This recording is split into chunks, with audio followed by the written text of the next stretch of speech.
मामांनी बरं झालं, मामानं उतरून दिलं अर्ध्या रस्त्यात. बरं झालं. काय अडचण नाही ना? नाही मला नाही अडचण. हा मामाने सांगितलं तुमच्याशी बोलणं झालं ना फोनवर. हो हो हो. आम्हाला काय अडचण नाही. नवऱ्याची अडचण नाही ना? नवऱ्याची काय अपंग आहे तो, आधू एकदम घरात पडलेला माणूस आहे. नाही तर मला अपंग करू नका म्हणजे झालं. नाही हो, आता पैसा मागावं काय, माणसाचं काही चालणार आहे का पैसा पुढं?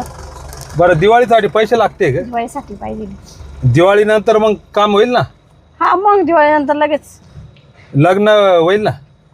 कोणच दिवाळीला पैसे लागू राहिले ना? दिवाळीला पैसे लागते. दिवाळी मी तुमची करतो, तुम्ही माझी दिवाळी करा. काय चाला ना, कधी तयार आहे मी, तुम्ही कधी म्हणा. चला पहिले माझी दिवाळी करू. चला एक जागा पाहिली तिथे जाऊ आपण. लगेच जायचंय का? हा मग पहिले माझी मग तुमची दिवाळी. बरं मामानं उतरून दिलं, बरं झालं. नाही नाही मामाचं काही काम नाही आज. नाही का? चला मग जाऊ. हा त्यांना त्यांचं कमिशन देऊन टाकू. हा. त्यांना 10,000 मी कबूल केले बरं का, त्यांना द्या. हा ते तुम्ही काय द्यायचे द्या. कोणी पाहत नाही ना, पाहून घ्या आजूबाजू. नाही नाही, कोण नाही, इथं ओळखीचे नाही माझ्या. नाही माझ्या ओळखीचे नाही, इज्जतदार आहे ना मी. गाव पुरं ओळखते ना मला. चला. चालायचं निघायचं. हा.